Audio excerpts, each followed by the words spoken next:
Hello, myself Dr. Vatya Jagan, working as an associate professor in the W department, BBIT. So, in this lecture, uh, we are going to discuss about full wave control rectifier. In the last video, we have discussed about half wave control converter with R and RL load. So now we'll focus on the full wave rectifier. So these are the classifications which I have given to you. Now we have discussed about this one.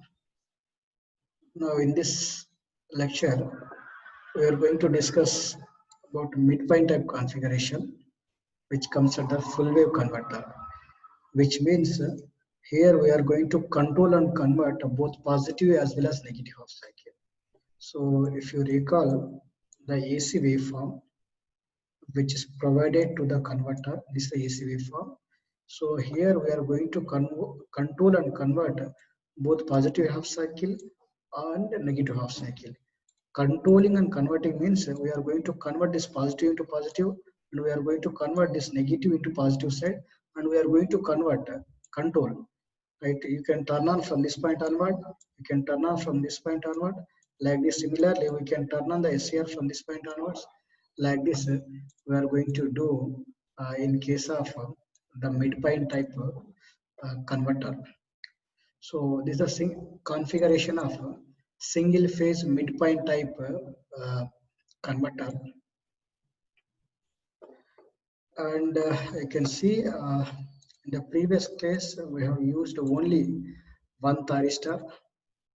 Okay, now if I don't use this thyristor here, if I don't use this thyristor, this is similar to the single phase half wave converter, where you can control and convert only positive half cycle with the help of thyristor T1, right? And to control over the negative half cycle, T2 is used. To control over the positive half cycle, T1 is used, right? This is a circuit configuration where we are using center tapped transformer here. Okay. Then at the midpoint of the secondary side of the transformer, the load is connected like this. So here the terminal 1 and 2 are the output terminals of this transformer, and third is the center point where the load is connected.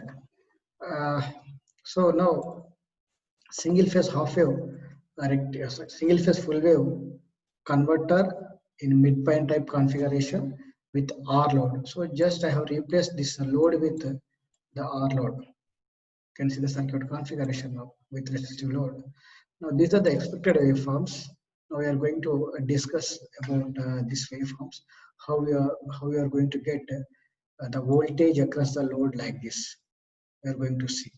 So here you can see we are going to control this positive half cycle, and you can also see here we are going to control and convert this negative half cycle.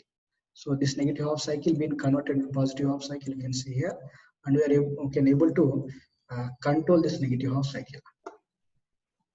So let us see.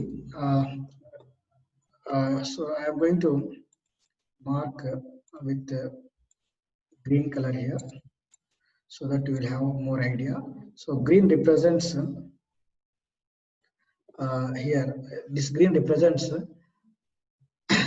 from 0 to omega t equals 0 to pi, where you can control and convert this positive half cycle. Similarly, this green represents the negative half cycle area, where you can control and convert this negative half cycle.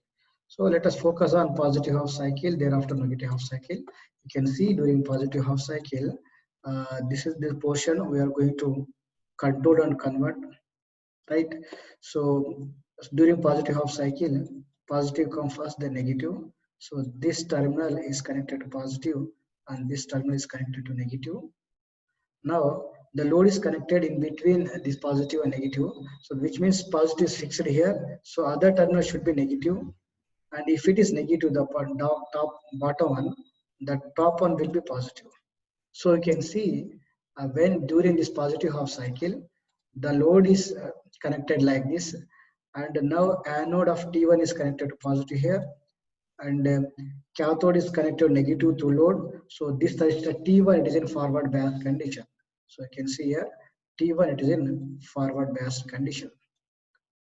And if you trigger the thyristor at omega t equal to alpha, from that point onward, the output voltage has to follow the input voltage like this. So which is following the dotted line, which is the input voltage.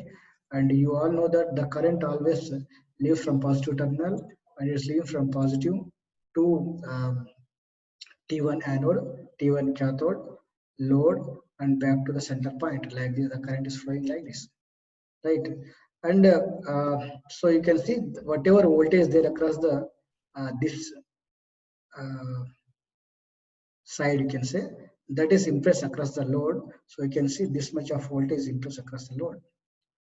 And since it's a resistive load, the current and the voltage they should be in phase. You can see the current waveform. This is what the current waveform.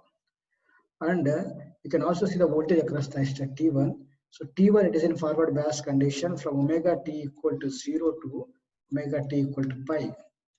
And it is in conduction state from omega t equal to alpha onwards. So you can see from alpha onward the voltage across the resistor is 1 to 2 volts. And during alpha it is blocking the positive voltage. It is blocking the positive voltage. Now you can also see the behavior of thyristor T2 here. So during this interval, during this positive half cycle, so anode of T2 is connected to negative, cathode is connected to positive through the load. So thyristor T2 it is in a reverse biased condition. So if it is in reverse biased condition, it will straightforward goes to the off state. So you can see the equivalent circuit here, where T2 is in off condition, T2 is in off condition, and T1 it is in on condition from omega t equal to alpha onwards. So you can see the current always is from positive terminal and it is flowing like this. Okay, now it is in off condition and you won't get any current to the T1, T2. So T2 it is in off condition. Now let us focus on mode 2. So in mode 2, if you see, which is during negative half cycle. Okay, so you can see during negative half cycle now. Okay, during negative half cycle, this portion, we want to convert this negative portion to the positive side, and we want to control this negative voltage. Okay, with respect to input, it is negative, but if you see the output side, it will be converted into positive side. So we'll see how we are going to convert this negative into positive. So during negative half cycle, so this is the time interval omega t. This is omega t axis, which is lying from pi to 2 pi. So when this is the case, it will be negative, and there will be thereafter it is positive. So you can see the top polarity is negative now. You can see here top polarity is negative and bottom polarity is positive. Top polarity is negative and bottom is positive now, right? If since this load is connected between this terminal and here, it is also connected between the third terminal and second terminal. So now you can see now during negative half cycle, so this is negative and this will be positive, and if you see, if it is negative, the other terminal should be positive, and if it is positive, the other terminal should be negative. So we can see now the anode of T2 is connected to positive, cathode is connected to negative through load. So T2 is in forward bias condition. And if you want to see the T1 anode is connected to negative here, cathode is connected to positive through the load. So T1 it is in off condition. It is in off condition, right? So since it is in reverse bias condition, so T1 I kept it is off, and you can turn on T1 from omega t equal to pi to 2 pi. So if I apply triggering pulse to T2 at this particular point, which is at pi plus alpha with respect to reference point, since it is pi and it is alpha pi plus alpha. So from this point onward, the output voltage has to follow the input voltage. It is following the input voltage. Now you may have a doubt that how it is the positive negative half cycle being converted into the positive half cycle. So to see that one, whenever it is in conduction state, I told you that the current always leaves from positive terminal. It is leaving from positive like this, T2 anode, T2 cathode, and back to the load. Again, it is entering at this particular point. So which is our positive and this is your negative terminal. So even though the input is getting reversed, you will get a positive voltage across the load irrespective of the input supply. Right? That is why you will get this positive portion. And since it is a resistive load, the current and the voltage, they should be in phase. You can see the phase load current, which is in phase with the load voltage. So here you can see at omega t equal to 2 pi, thyristor T will goes to off naturally. So it is using natural commutation technique because the net current which is flowing through the T2 is becoming zero at this particular point. Right. So if you see the voltage across the thyristor T1, which is in reverse bias condition, you may see two voltages here. One is the portion of voltage which appear across this length and the voltage. So if you apply KVL in this loop, you just apply KVL in this loop, you will get this much of voltage, which is 2 times the supply voltage. Right. So this is about the single phase full wave rectifier with midpoint of configuration when the load is resistive load, and these are the waveforms. Now from this waveform we are going to extract the average output voltage. Now if you want to derive the average output voltage, I need to consider complete one cycle. This is what our one cycle. And if you know the area under this curve, you can easily calculate what is the average voltage which is appearing across the load. Right. Now you can see 1 by 2 pi because I'm considering complete to one cycle, which is 2 pi duration. Okay, 1 by 2 pi. Alpha 2 pi, we are getting some voltage. You can see this portion now. Alpha 2 pi, we are getting some voltage. Right. Again, pi plus alpha to 2 pi, we are going to see this waveform, which means we are getting some voltage across the load. Now, if you see the waveform, since the thyristors are triggered symmetrically, you will get symmetrical waveform during both positive and negative half cycle. So this area will be same as this area, right? So which I took it as 1 by 2 pi. Now I can consider only half cycle, only one half cycle because due to the symmetrical waveform. So instead of considering 1 by 2 pi here I am writing 1 by pi, and alpha 2 pi we are getting some voltage which is Vm sin omega t d omega t. I can take Vm common, Vm I can take Vm by pi, and integration of sin omega t which is minus cos omega t, and upper limits is pi, lower limit is alpha. Right, you just substitute upper limit and lower limit here. Vm by pi minus cos upper limit alpha minus into minus plus cos lower limit which is alpha. Right, now it is cos pi is minus 1 into minus 1, it will get plus 1 plus cos alpha. So it will be Vm by pi 1 plus cos alpha. So this is the expression you will get when alpha equal to 0. When alpha equals 0 means you will see complete positive off cycle. Complete positive off cycle across the load, as well as complete negative off cycle which is converted into positive off cycle across the load. You can say maximum area. So that is possible when alpha equals 0. Here itself, it's alpha equals 0. So if you substitute here you can write cos 0, it is 1. 1 into 1 plus 1, it is 2. You can write 2 Vm by pi. So this is the maximum value of the output voltage. So if you want to get 0 output voltage, now you can substitute alpha equal to 180 degrees. So at this particular point, if you want to trigger, and at pi plus 2 pi plus alpha, if you want to trigger this particular point, you will get 0 output voltage. Right. So like that, you can control the average output voltage across the load. And if you know the average output voltage, you can easily calculate. If you divide this average output voltage divided by R, same thing I did here, Vm by 2 pi R, 1 plus cos alpha, which is the average output voltage, average output current expression. Right. Similarly, we can derive the RMS output voltage. RMS output voltage, which is root mean square. You can see here I am considering root mean matlab I need to consider complete 2 pi interval. So 1 by 2 pi alpha to 2 pi Vm square sin square omega t. And if you look into this waveform, from alpha to pi, we are getting some voltage, this waveform. So I am splitting this 0 to 2 pi into two intervals. Alpha to pi, we are getting sine square omega t d omega t, which is following the input voltage. From pi plus alpha to 2 pi, again you can see this area. We are getting some waveform, which is varying with respect to sine omega t. Right. Now, due to the symmetrical waveform, I am going to consider only one half cycle. So instead of 2 here, I can, because we are considering two half cycles, so it will be 2 there. Now, if you consider one half cycle, means it is 1 by pi only, right? So it is 1 by pi under root alpha to pi, this is alpha to pi, Vm sine square omega t d omega t. Right. Now, sine square omega t, you can write it as 1 minus cos 2 omega t by 2, this one.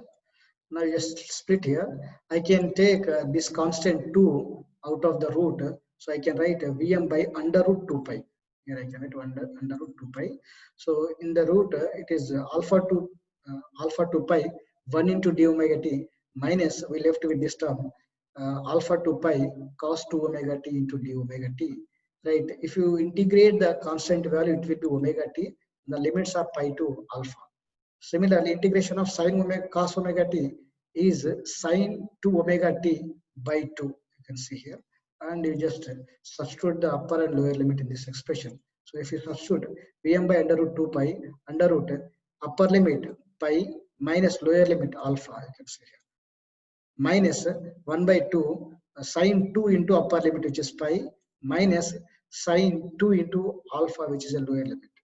Right. And you know sine 2 pi, which is 360 is this. So at this particular point, if you want to see the voltage, which is a 0, so this term goes to 0. Here minus into minus plus.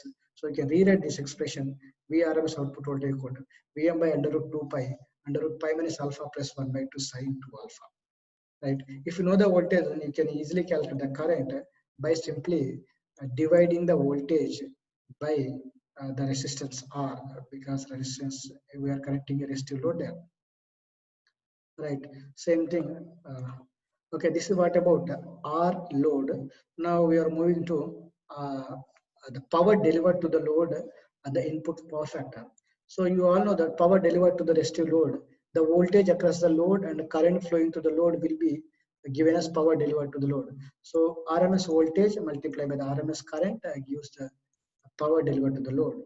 Now I can rewrite this one, V naught RMS into I naught RMS, and in terms of resistance and the voltage, you can say V naught square divided by R. In terms of current and resistance, I can write I naught square into R by Ohm's law, you can see. This is by Ohm's law. Okay, now we need to calculate the input voltage, input volt amperes. So input voltage multiplied by input current will give the input volt amperes. And this I can write as supply voltage is the input voltage. And if you see the circuit, the input current will be same as the output current. So now, if you want to see the input power factor, which I can write it as power delivered to the load divided by input volt amperes. So we know V naught RMS into I naught RMS as the output power, which is delivered to the load, and V supply into I naught RMS, since the output current is same as the input current. If you see the circuit configuration, these two things I can get cancelled. So we left with the input power factor is called V naught RMS divided by Vs. So we know instead of V naught RMS, we can substitute this one. Okay, and here instead of Vm, yes, you can write root 2 into V supply. Root 2 in the numerator, root 2 in the denominator will get cancelled, and this Vs will get cancelled. So we left with 1 by under root pi, 1 by under root pi, under root pi minus alpha plus 1 by 2 sine 2 alpha. So this is the input power factor. Right, now we'll move to RL load, single phase full wave midpoint control rectifier with RL load. R means resistance, L means inductance, and you can see the circuit configuration where load is replaced by RL load. Okay, and it is center tap to secondary transformer. Okay, now these are the expected waveforms we can see here. Now, if you see the operation, During positive half cycle, I am going to mention this positive half cycle with green color. Right here you can see during positive half cycle, which is the alpha is lying from 0 to pi. You can see pi. So during this interval, as I told you, the top polarity will be positive, bottom terminal will be negative. And if top is positive, the other terminal which is connected to the transformer should be negative. And if it is negative, the other terminal of this thyristor, which is connected to transformer to the load, should be positive. So you can say anode is connected positive now, cathode of T1 is connected to negative to the load. So thyristor T1 it is in forward bias condition, and you can start the device will be conduction state from omega t equal to alpha onwards. Omega may be any value.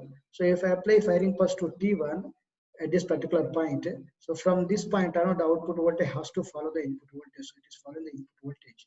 So now, if you want to see the behavior of thyristor T2, thyristor T2 anode is connected to negative and cathode is connected to positive to the load. So it will be in reverse bias condition.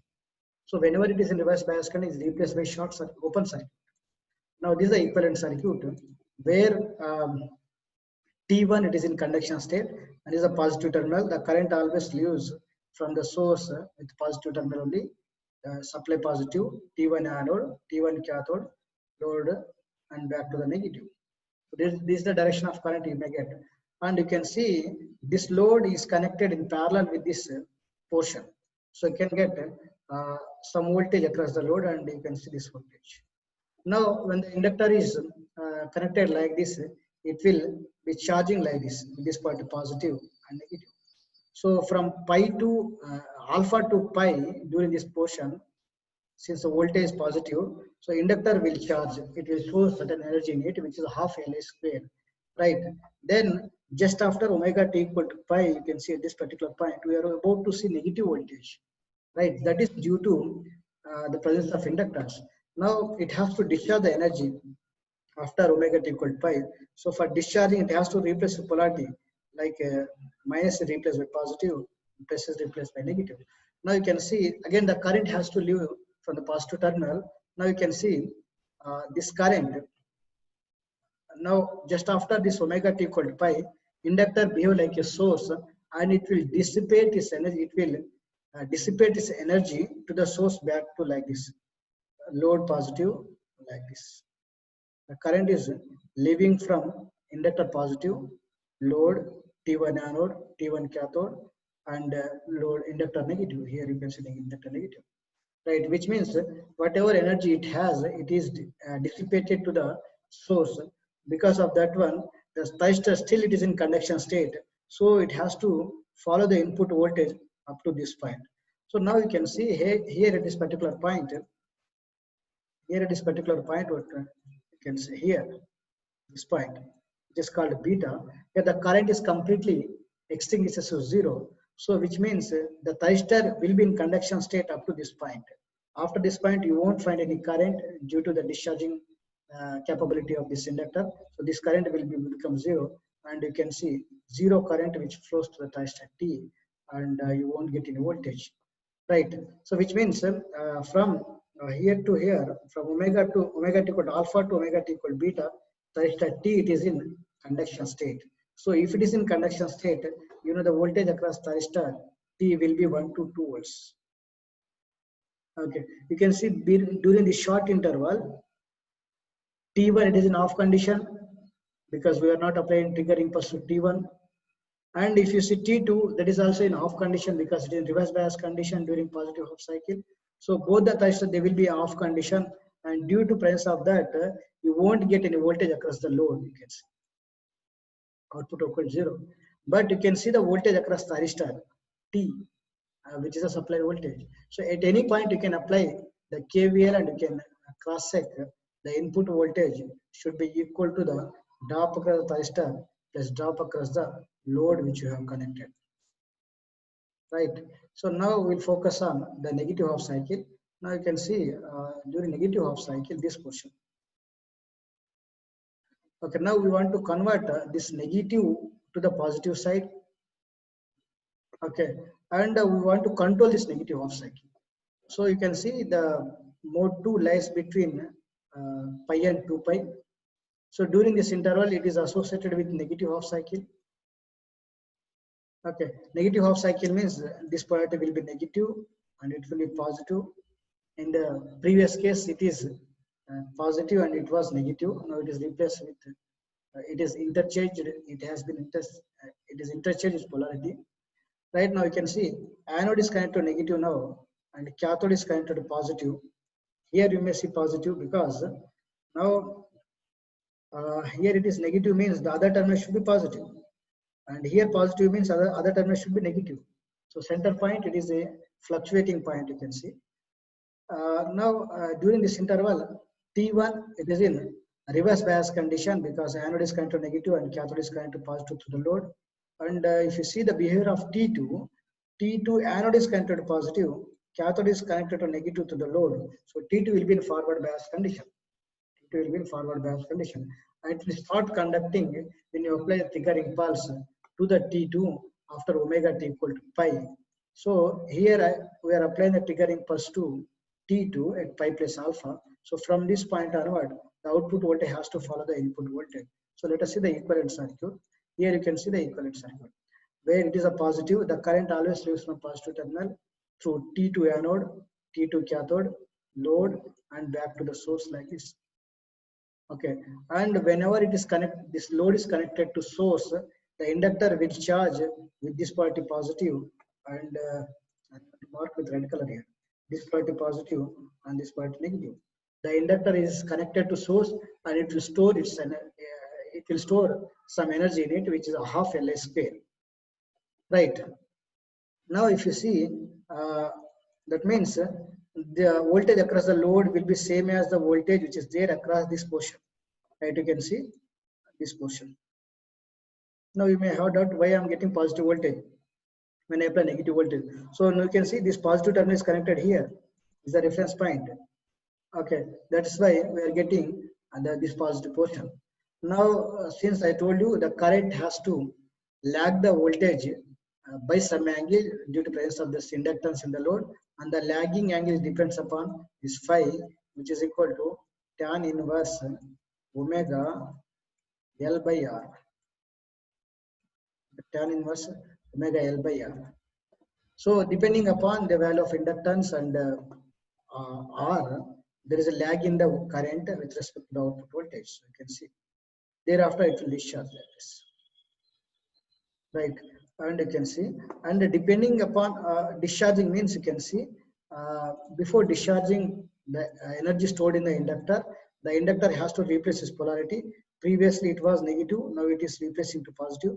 Previously it was positive, now it is being replaced into negative. Right, and if you see the direction of current, the current always leaves from positive terminal. Now the source inductor is behaving like a source and it is feeding power back to the source like this. The inductor positive, load like this, and back to the inductor negative. Okay, now you can see this is the direction of current, which means the still the thyristor is in conduction state due to presence of the current which is flowing from load to source due to presence of the energy storage elements inductors. That's why the inductor thyristor T2 will be in conduction state up to this point.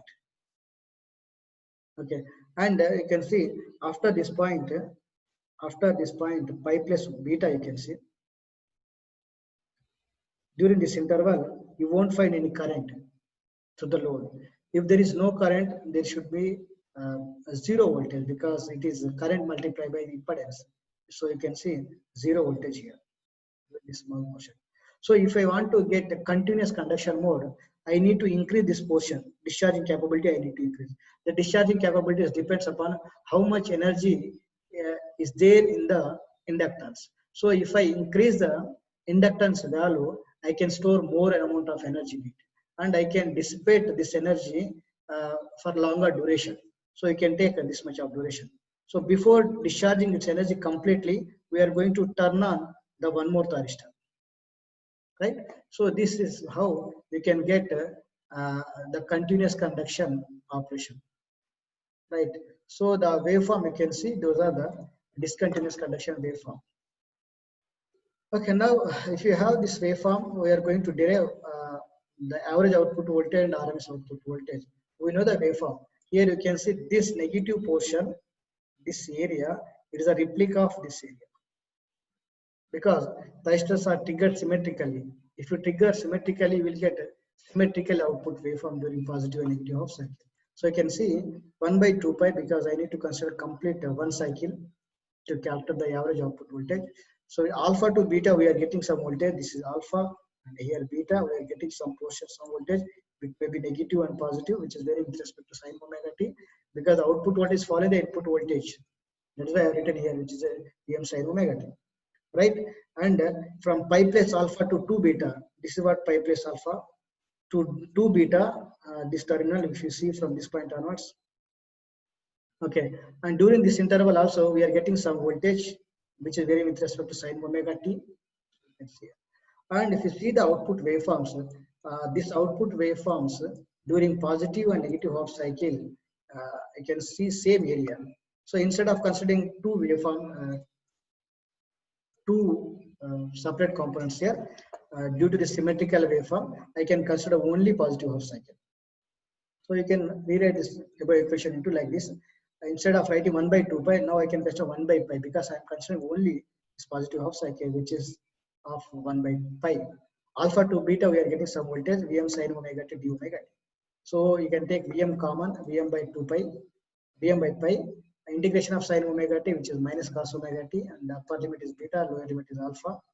Now you can write Vm by pi minus cos upper limit is beta, minus into minus plus cos lower limit is beta, alpha. Right? If you rewrite the equation, I can write Vm by pi cos alpha minus cos beta. And if you know the average output voltage, you can easily calculate the RMS output current by just dividing the average output voltage divided by Z, where Z is the impedance of the load. Now you can observe one thing here. If beta equal to pi, so the current may extinguish at this particular point, and that is possible with zero inductance in the load. So which means it's just like a resistive load. So if you substitute here, even if you substitute in the expression, when beta equal to pi, cos pi, it is minus 1 into this minus 1 plus 1, which will be Vm by pi 1 plus cos alpha, and which is the expression we have derived for resistive load in case of this full wave controlled converter. Similarly, now I can derive the RMS output voltage. I am considering root mean matlab 1 by 2 pi because I need to consider complete one cycle. Alpha to 2 pi, Vm sin square omega to d omega t. Now I can split this into two halves like this. Alpha to beta, we are getting this portion, and pi plus alpha to 2 beta, we are getting this portion. And due to symmetrical, I can consider only one portion. So instead of writing Vm by under root 2 pi, I am considering only half cycle. So I can write Vm by under root pi, right? Under root alpha to beta, we are getting this portion, right? And Vm sin square omega t d omega t, because it is very interesting to sin omega t. So sin square omega t, I can write it as 1 minus cos 2 omega t by 2 into d omega t. And now I can split this equation into like this. Vm by under root 2 pi, I can bring this root 2 here, right? I can write Vm by under root 2 pi, under root alpha to beta, integration from alpha to beta, 1 d omega t, we left with cos 2 omega t, minus integration from alpha to beta, cos 2 omega t d omega t, right? Vm by under root 2 pi, under root integration of the constant term, it will be omega t, limits are alpha to beta, minus 1 by 2 integration of cos 2 omega t, which is 1 by 2 sin omega t. I can see here 1 by 2 sin omega t. The limits are beta to alpha to beta. We just substitute the upper limits and lower limit. So if you substitute the upper limit or lower limit, you will get Vrms equal to Vm by under root 2 pi, under root beta minus alpha plus 1 by 2 sin 2 alpha minus sin 2 beta. So this is the RMS output voltage expression. So if you know the RMS output voltage expression, you can easily calculate the RMS output current, and you can see the expression here, right? Okay, so this is about the single phase full wave rectifier, and I suggest you to go through these two textbooks, Power Electronics by M.D. Singh and Kanchanani, Power Electronics by P.S. Bindra. And if you want to know more about this converter, you please go through this MH Rashid. Right. Thank you. In the next slide, next class, we will discuss about the other topic.